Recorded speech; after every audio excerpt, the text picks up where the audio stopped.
It's a quiet morning here in Florida outside the headquarters of Donald Trump and the Republican Party. It wasn't the case last night when thousands of Republican Party supporters and Donald Trump supporters were present here when the former president was giving the victory speech.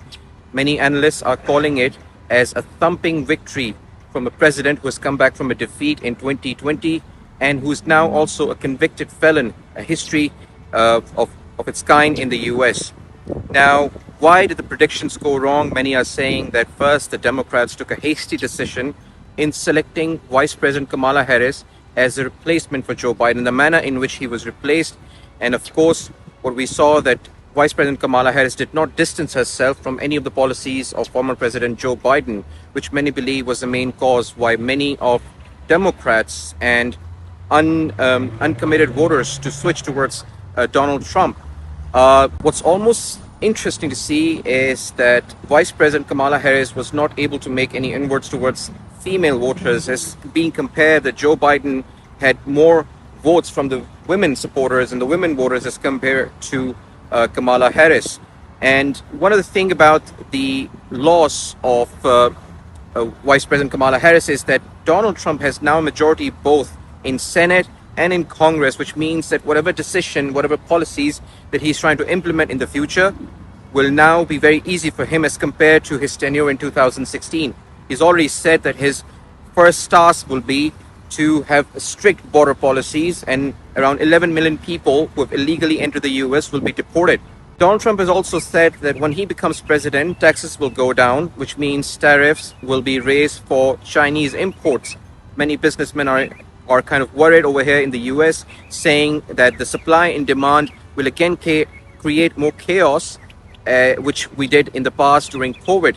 And things will get more expensive if the items are being manufactured in the US.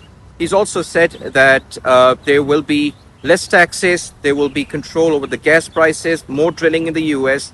A lot of questions waiting for the American public as to what the future holds as far as Donald Trump is concerned.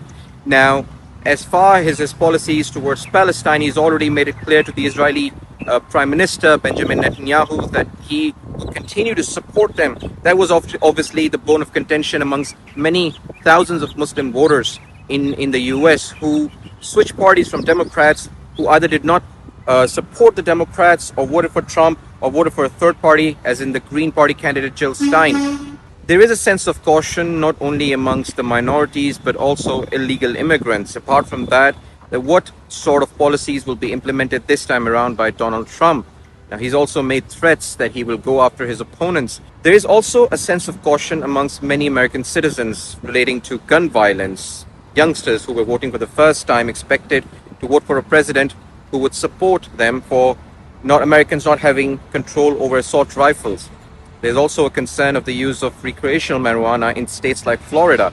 The abortion ban in many states, including Florida, where the abortion ban has not been overturned, it remains intact, which of course for many women remains controversial. Even to the extent of climate change, for many voters had this concern, but Donald Trump has made it clear that last night, even right after his victory speech, that he will continue to drill more oil. So there remains a level of uncertainty amongst many US voters, and see how Donald Trump turns out to be the next 47th president of the US.